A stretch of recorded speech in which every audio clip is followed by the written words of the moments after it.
Hello, beautiful moms and entrepreneurs. My name is Sharice Walker, and I'm your host of the Unbreakable Mompreneurs podcast. This is a place where we come together to learn, grow, and inspire. So sit back, relax, and let's get started. Hello, Unbreakable Mompreneurs. My name is Sharice Walker, and today I am here with Katherine Giovanni. And I love the topic we're going to talk about because I don't think we talk about it enough. When I was writing my book, Flipping the Iceberg, and we talked about the trauma that we experience, having to learn how to forgive yourself and forgive loved ones can be a tough one. So today we are going to talk about forgiveness. And I think it's important that we talk about that so that we can make sure that we can move on with our lives and have a more productive life. So without further ado, would you like to introduce yourself to us? Thank you for having me. I really appreciate it. I am Katherine Giovanni. I have written a bunch of books. I've written 12. I won a couple of awards on them. I have been an entrepreneur since 1995, worked out of my house since 1996. So, and I have raised 2 sons. So I don't know if I'm unbreakable, but I'm working on it. You're definitely unbreakable because you're still here. So that's I'm still here. So tell us about your forgiveness journey and how did it start? I think you could say it probably started way back in 1970, never mind what year it was, but I was in the 8th grade and I was getting horribly bullied, like really bad. And my parents were alcoholics, really quite pickled. And you knew you were in trouble when they're feeding scotch to the dog, because you're going on a long car trip. It's like, yeah, that's probably not normal. So it was a little dysfunctional. And as a result, in 74, I almost committed suicide. So I kind of bobbled my way through life as one of those teenagers, you know who I'm talking about, draped in black, one friend. Although you can't really say that because I grew up in New York City and everybody wears black in New York City. So I'm not sure I should keep saying that. But I kind of bobbled through life. And then magically one day, my mother fell down the stairs, broke her hip, and got into the hospital. And even my mother couldn't get a gin and tonic in the hospital. So she dried out, went to rehab. And I looked at her and I thought, well, if I don't tame my demons, I'm probably not going to live. So I quit drinking too. I've been sober now for 34 years. And when she came back, we made up. We were the best of friends. And then she died 3 years later, and I lost my best friend. So I kind of went into that deep black hole of mourning, and that was the flashpoint of my life. That's when I learned about forgiveness. Because when you go to AA and you have to go to these recovery programs, they want you to make amends. They want you to do a 4th step. They want you to reach out to people. I am an extroverted introvert. Reaching out to people is not in my playlist. Not something I want to do. But I paid it lip service. And eventually, about 10 years later, I figured out the method that I'm teaching now that I have in the book. Because everybody tells you that you need to forgive. Nobody teaches you how. Right. And then they say you should forgive and forget. Okay, I have a problem with that. I'm not going to forget. There might be some magical unicorn human being on this planet someplace who can magically forget. I am not that unicorn. However, if you use my method, your memories and your irritation will be neutralized. I like that because I remember, so I've never had a drink in my life. And so I don't know how some people, that's something I haven't had to go through. And I understand people have that. And it wasn't until I was teaching college and there was a student that walked in and he was so obnoxious and he was over the top, not acting himself, nothing. And I ended up kicking him out of class because of it. And he threatened me in my life. He ended up getting expelled from school. And oof. I did not have part of that. It's just I made the report. They took it from there. It was probably a year later. I get a note or a letter from him and he's apologizing for all these things. And I realized at that point that he was going through his 12 steps AA. And I thought, good for him because it really can help heal the person, but it also helps heal other people. And I can rest assured I wasn't concerned, but it did make a difference. And yeah, it does. And so I think that that's good, but forgiveness is a tough thing because it's hard. It's hard to forgive, especially if you're that type of person who you're a perfectionist or you try to do everything and be super mom and everyone has looked at you and, oh, you're so wonderful, and you realize you're doing it for those accolades or whatever. And so then you mess up, because we all mess up. And so then we can't forgive ourselves. And so then we carry this baggage forever and ever and ever, because Yep. we have guilt, we have this or that. And it wasn't until probably 5 years ago that I was able to forgive myself for some of the things I've done in my life. And it was a journey. And so I'd love for you to share what your forgiveness method is, and that journey that, you know, Happy to. thank you. Please do. Um, Everybody listening to this broadcast, including you, more than likely, 10 out of 10 people, when they see the word forgiveness on a 10 scale, with 10 being unforgivable dumpster fire and 1 being super easy, you're all thinking of your number 10. Everybody. And you're also thinking that person was wrong and I don't want to forgive that person. That's completely fair. I'm the only one that's going to tell you don't have to. Stay with me. And the reason you don't have to is because there's a lot of other people, places, and things. I did say places and things. Again, stay with me, that you can forgive before you even get to that dumpster fire. So you start with the number ones, the kid who tripped you in the hall in school, the person that cut you off on aisle 4 of the grocery store yesterday. You can forgive that person. The person who cut carpool line yesterday. Okay, hopefully you can forgive that person. I used to get mad at those people. But these are the easy ones, the ones you can easily toss. Now, a few things. Just because I forgive you doesn't mean I want a relationship with you. I probably don't. Mm-hmm. You also don't have to, in my world, you don't have to reach out to these people unless you want to. Forgiveness is selfish. You do it for you. Do it in the privacy of your own home. Nobody has to know. Forgiveness means, my formal definition is different from everybody else's. My definition is, I want you out of my head. Bottom line, I want the memory out of my head. I want you out of my head.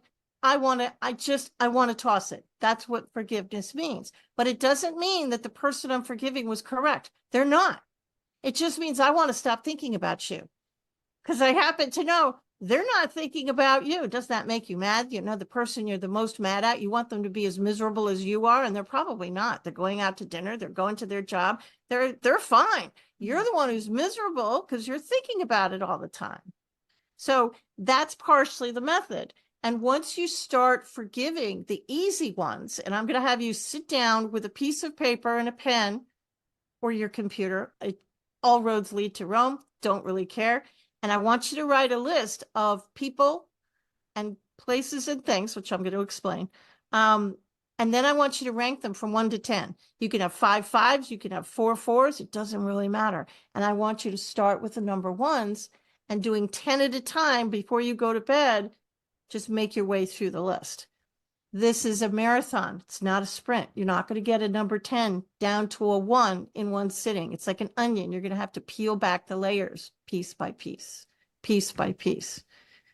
I love how you describe that, because um, it is hard. It took me, somebody hurt me incredibly horribly, and to the point where I lost a lot of weight. I wish that they do it again so I could lose more weight, but that's beside the point.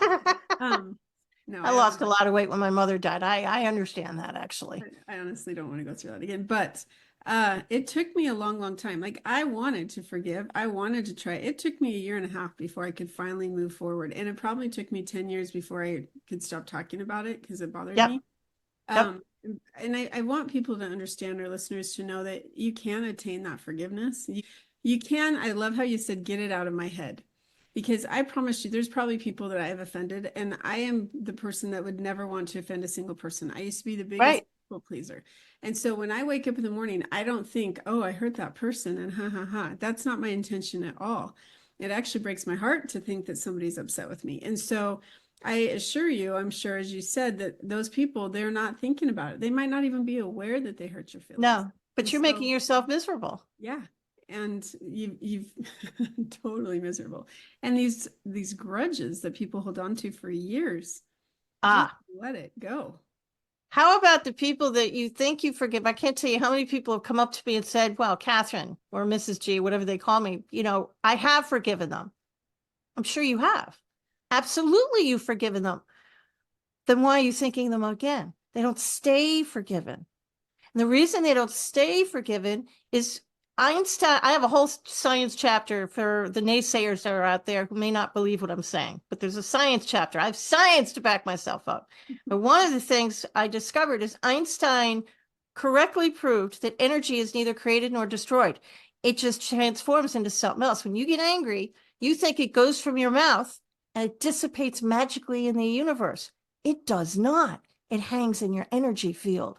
And the more angry you get, the more it's going to hang in your energy field. And soon it's all you're going to be able to see, all you're going to be able to think about, and it's going to stay there until you clear it. So let's take an example.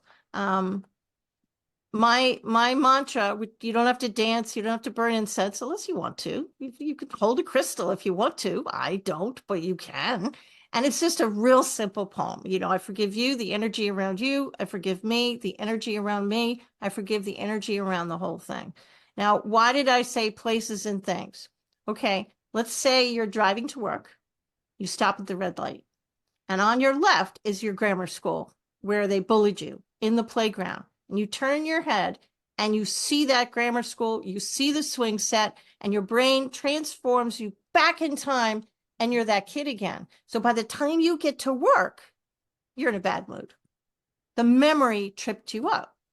So because Einstein also proved, and science proves, that everything on our planet has an energy around it, including the inanimate objects, everything has an energy to it. So by clearing that energy, you're going to clear that memory. So I would have you, if you can't bring yourself to forgive the bully, maybe they're your number 10, unforgivable. Okay, I respect that. Clear other things in the memory. Clear the school building, clear the playground, forgive the school building, forgive the playground, forgive the kids who didn't have step in and help you. Forgive the table, the bench, the park, the ground.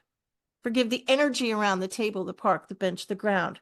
And that'll be just enough to tip the scales to the positive side so you can conduct your life. And then you circle back later and see if you can forgive the bullies another day. It's interesting that you talk about that because I recently went to my hometown and I came back just feeling horrible. Like, why am I so emotional and like, The why do memories. I feel like this? And I thought I had a good childhood, but there was a lot of negative that went on. And so as I drove around to my old house, my old school, I all of a sudden I was coming home just feeling such weight and depression. And Yeah. it was interesting because I was talking with my parents. I'm like, I'm going to just have to work through this, but I just need to clear that area. Yeah. I And you really have to haven't clear thought the about energy around your old house, your old bed, and it's a matter of clearing that energy. And it's not that you're going to forget. We've established that we can't forget. But when you see that, when you go back again and you see that house and you see that school, it'll be neutralized. There will be no emotional attachment to it at all. That's how you know you've actually forgiven somebody or something, is because when you look at it and you see their name or you see them at Thanksgiving, it causes no emotional reaction in you. You literally don't care. That's what I'm looking for. I'm looking for neutrality. So is that different than apathy? There's a fine line between neutrality and apathy. And if you get apathy, I'm actually, believe it or not, I'm fine with that too. I don't want you to hate it. I don't want you to love it. I really just don't want you to care. I want them out of your head. And if you're apathetic about it, they're probably out of your head because you don't care. Yeah. Now, I'm not being mean. I mean, I care about human beings, but if your family looks at you and says, why do you hate this person or this place? We have great memories about it. Okay, all due respect, I appreciate what they're saying. I don't care. I care about you. You have the memory. Whether they think you made it up or not, I don't care about that either. You have the memory, and that's where we're going to concentrate. We're getting rid of that memory. We're going to neutralize it so you can move forward and be the person you were always meant to be and raise your kids the way you've always wanted to. It's very hard to raise kids through a haze of anger. No, I like that. So is it easier? to be able to heal and forgive if you can forgive a person face to face, or does it matter? Doesn't matter. Okay. Personally, I prefer to do it in the privacy of my own home, all by myself. And I'll sit in the middle of my bed. And can you see your childhood bed in your mind's eye right now? Some people can't. Can you see the color of the walls? Mm-hmm. That's a form of clairvoyance, by the way. Just thought I'd let you know that. But what I do is it's like a movie playing in my head, and I will think about the person. I'll imagine that they're standing right in front of me. And often, depending upon what level they are, if they're a number one, I'm just going to forgive them because it's right, it's stupid easy. But if they're one of the higher numbers, like a 7, 8, 9, 10, and I have worksheets in the book, but I will sit, and if I feel the need, I'll have a conversation with them, and I'll say everything I've always wanted to say, and then I'll forgive them, and I'll watch them leave the room. And then I'll check in with my body, and I'll give it another number, and I'll see if an emotion comes up. Am I still angry? Are they still an 8? Maybe I've gotten them down to a 7 or a 6. If they're a low number and I've forgiven them, I'll put a check by their name and keep going. If they're not, if I still have an emotional thing, I'll table it for 24 to 48 hours, and I'll try again the next day. Interesting. Eventually, you're going to get those high numbers down. And then people say, well, it didn't work. I love it when people say to me that, because it did work. You've cleared the first layer of the onion, the first layer. Now more memories are going to come up, especially if we're dealing with an 8, 9, or 10. There's a lot of memories stored in your head about these people. It's usually family. A lot of the time it's parents or siblings. We harbor a lot of resentment and guilt, so to speak, with those with family members. And sometimes it's yourself. It may take some passes to forgive yourself for something you did. And if you can't forgive yourself, because women have this problem with feeling worthy enough. And if you don't feel like you're worthy, well, you are. And I know you are. And it's not easy. So you just use my method, except you're the number 10, and you forgive other things within the memory. And that'll be just enough to get you to move forward and get you unstuck. That is an amazing system. And what I like is it's a system, it's a method. Oh, it's a system. Mm-hmm. And so if you can follow and use the tool, then it can work, because I look at it as you're kind of disassociating yourself with that trigger, with that emotion. And if you Yeah. can do that, then it doesn't affect you anymore, and it doesn't have control over you. I think that's something that's become very, very important to me, is that I want to control what I can control. So if I can't Yeah. control that, then that means it's controlling me. And so you're taking control back and disassociating yourself with it, basically. You're taking your power back. And when I first discovered this method, it was about 20 years ago. When it wasn't this method, but I discovered forgiveness about 20 years ago, and the most amazing thing happened. I forgave things in my personal life, and my company's bottom line started to rise. Yeah. And I'm a college educated girl, and I just couldn't see the correlation. Why forgiving somebody that's personal, that has nothing to do with what I did as an entrepreneur, is directly related to my business bottom line. I started to get more clients. Well, it's the energy. When you're angry, and for anybody listening, I'm actually going to hold a coffee cup in front of my face. So the coffee cup is being held in front of my face, and the coffee cup represents anger. So look at my body language. I can't talk to clients. I mean, I can, but I'm going to do it through this haze of anger, and I'm missing opportunities. So when you use forgiveness, and you can actually move the anger energy out, now I can see food maybe that'll help me lose weight. Why? Because I'm paying attention now. I could see new job opportunities. I can do some new marketing tactics to get more clients. Why? Because I'm paying attention. I'm not paying attention to the anger anymore. I'm paying attention to my life. And you'll finally be able to be that person you were always meant to be.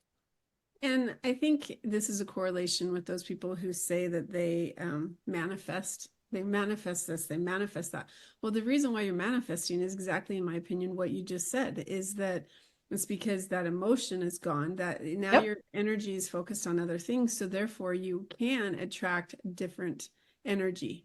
And that energy people want to be with or around, or they don't. And one of the things you're manifesting is this podcast, which tells me you're ready to do this. Now, just a word of caution. As you clear your anger. If you're living with people who are on your list, you might irritate them because you're going to start getting happier and more joy, and they're not going to understand it. And they're going to want their negative Nelly back. So they might try and sabotage it, or they might try and say, good job. So if you're living with your number 10, may I humbly suggest maybe you might want to live someplace else. And if you can't, well, it might be entertaining, because in customer service, I taught this for very many years. The angrier you are to me, I'm going to become Susie Sunshine from Sunnybrook Farms, and it's either going to solve the situation, or it's going to irritate the crap out of you, which is entertaining for me because I know what I'm doing. But one of the things is, the reason I want you to just do 10 at a time is because your body needs to clear the anger. And often it's a physical clearing. You might be in the bathroom for a little bit. It's not a piece of bad fish. It's just you trying to clear. So I do it before night because your body heals itself when it sleeps. So do 10 at a time, so you literally don't make yourself sick. This is powerful, powerful energy. I love that. I love that. So one of my bucket list things is to run a marathon before I turn the big 50, right? And so I've been training, and my body doesn't like it because of all the extra trauma that I've had in my life. And so finally I'm like, I'm not training anymore. I'm just going to go run it, which is tomorrow. And this whole week, you're dealing with emotions, you're dealing different things. And so I'm nervous. And so I thought, okay, I got to start visualizing myself crossing that finish line, and I have to start visualizing. And you're right. All of a sudden now I'm in the bathroom, and it's very interesting because you're right. Your body, the stuff you're holding onto, the stuff it's doing so many physiological things and psychological, and it affects so many different parts of your body. And it really is. If people don't believe that the stress that you're going through is affecting your body or with the body, it is. There is such a reaction. And I mean, we won't go into all that right now, but it's amazing. And forgiveness is something that we as women tend to not be able to do as easily. Right. And I love that it's a subject that nobody talks about. I've had a lot of people on, and nobody has talked about forgiveness. No, because they're thinking of their number 10 people. And I know when podcasters turn me down and don't want me on their show, I know it's because they're thinking of their number 10 person and they don't want to forgive them. And that's fair. I agree with that.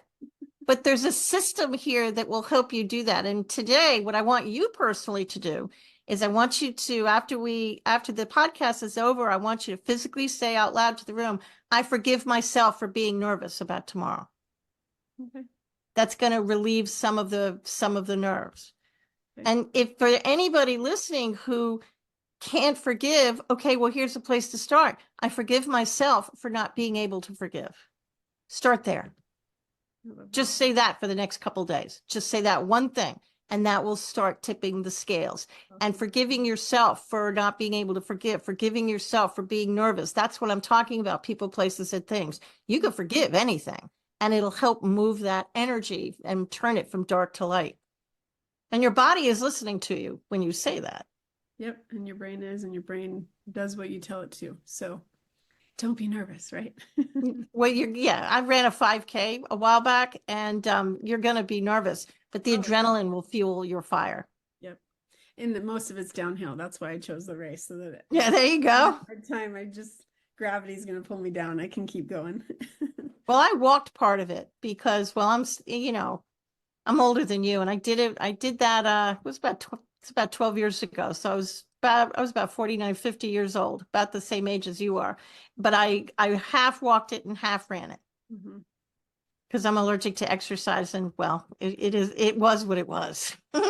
Actually, because I used to run a lot, and I've now come to, it's better to walk and run versus try to run the whole thing anyway. So that's another story. So I want to go back to something real quick that you kind of brushed over, and you asked me if I can see the paint color in the room, and I said yes, and you said that's a method or clairvoyance. What do you mean by that? Can you expand? Wouldn't shock you that I wrote a book about this too. That's intuition. I'm really intuitive, and I've been intuitive all my life, and I used to talk to myself. And I didn't say anything because I thought everybody talked to themselves and heard answers back. And imagine my surprise when I discovered I was the only one. Okay, well, that's kind of scary. And I was bullied because I was different. So I didn't want them to stuff me in a locker. So I didn't tell anybody. But it was that little bird on your shoulder that's been my best friend all my life. And everybody on the planet is intuitive. You either see it, feel it, know it, or you just sense it, right?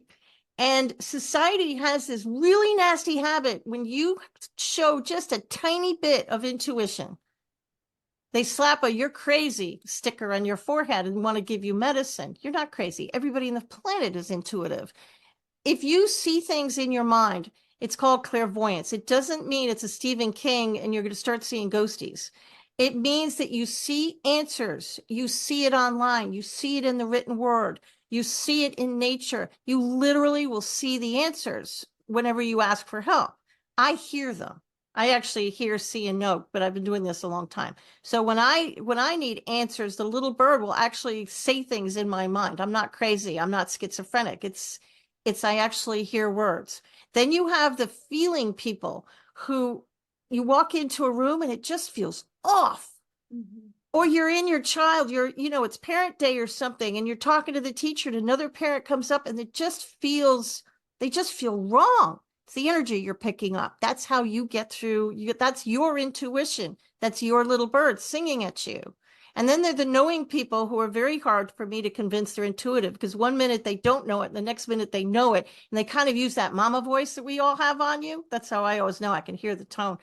But it's very hard. My friend Katie's like this, and it's taken me years to convince her that she's as intuitive as everybody else because she's one of these clear knowing people. I love that. I mean, oh my gosh, that's the first time I've heard that. And we talk Yeah. about my husband.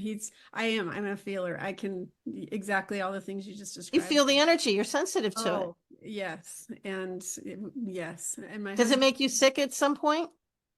um, no, it doesn't. No, it doesn't make me No? sick.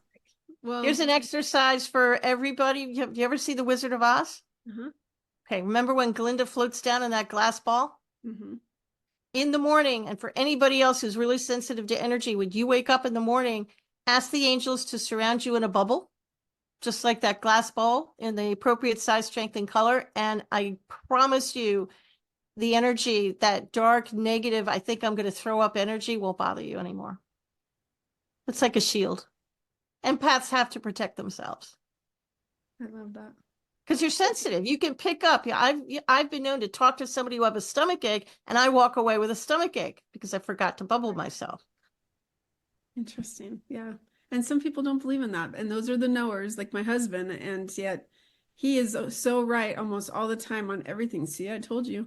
And so he just thinks it's himself. I'm going to tell him no. He's claircognizant. That's what it's called. That's the formal scientific kind of thing. Now, you'll never, ever, ever hear me say the words "I'm psychic." Am I? Sure. Absolutely, I am. I'm a medium.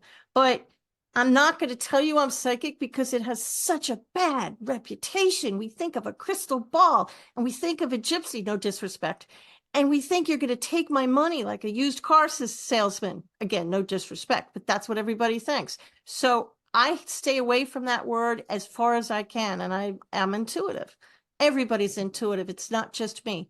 Everybody on the planet, whether you believe it or not, and the people who don't believe it are like your husband. Mine is the same way. They're usually claircognizant.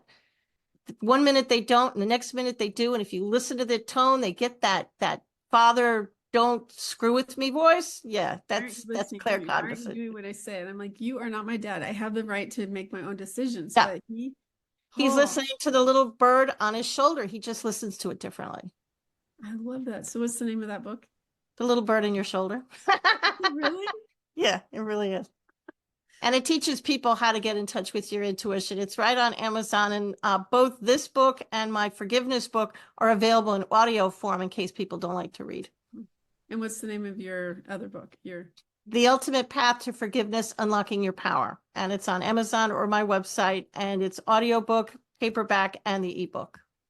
That is so great. So, Katherine, if our listeners are intrigued and they want to learn more, obviously go to those websites, buy her books, but is there a way that they can get in touch with you or find more about Sure. her? Just go to my website, which is katherinegiovanni.com. And Catherine, thanks to my mother, is spelled a little bit odd. Thanks, Mom. Katharine Giovanni.com.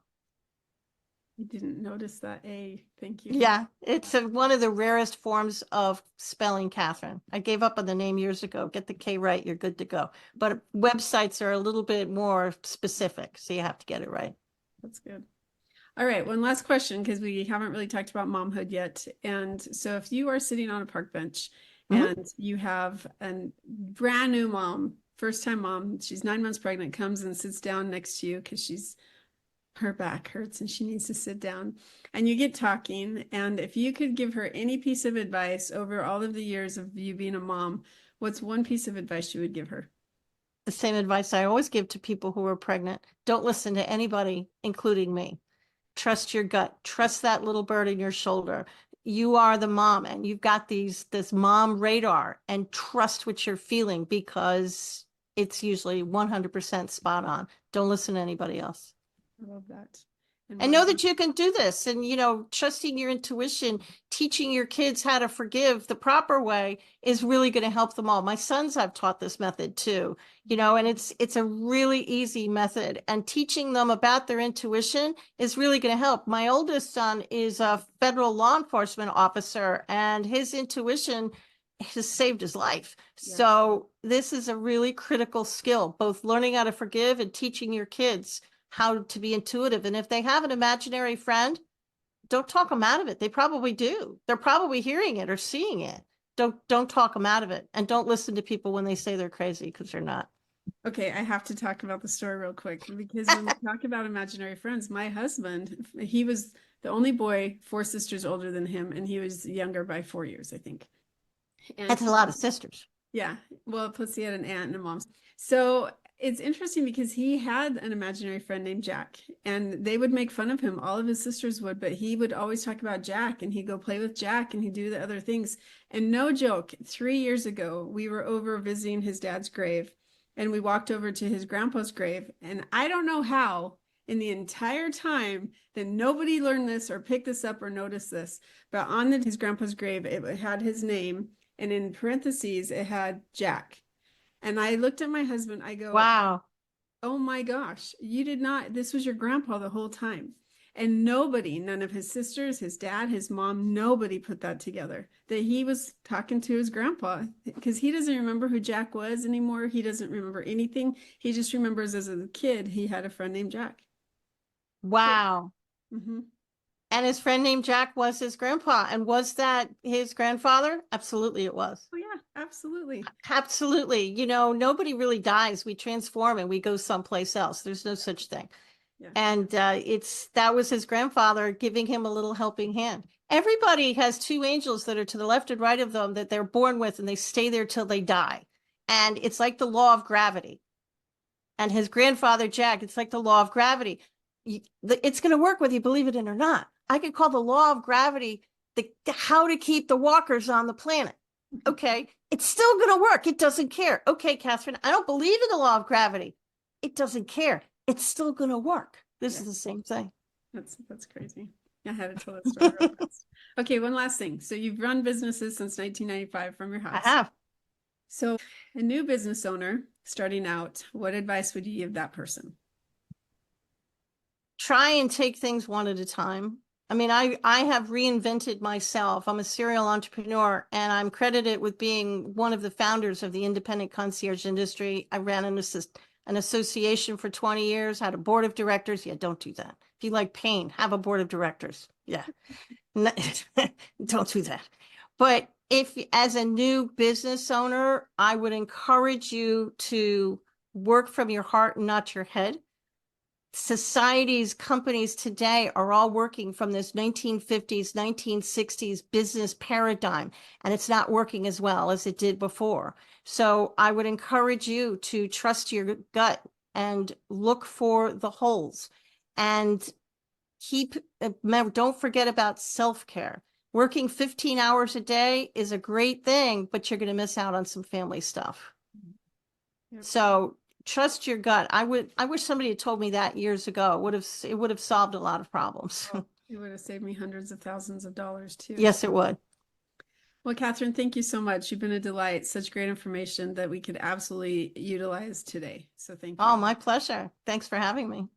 And listeners, go get her book. If you want to learn about forgiveness, it sounds like a fantastic system and method that I would love to be able to learn more about as well as a little bird on your shoulder. I'm going to have to go to Amazon today. So That's a thank good you. little book. I appreciate that. And really, truly find your forgiveness. It is possible. You can heal and you can have so much more success if you do. So if you like this podcast, then please like, subscribe, and share with others. And moms, go out and make it a fantastic day. See you later. Beautiful moms, remember, you are unbreakable. Keep illuminating the world with your strength, pursuing your dreams, and reveling in the splendor of motherhood. This is Sharice Walker, bidding you farewell for now. Stay tuned for more empowering conversations on the next episode of the Unbreakable Mompreneurs podcast. Until then, keep shining bright. Signing off with love, Sharice Walker.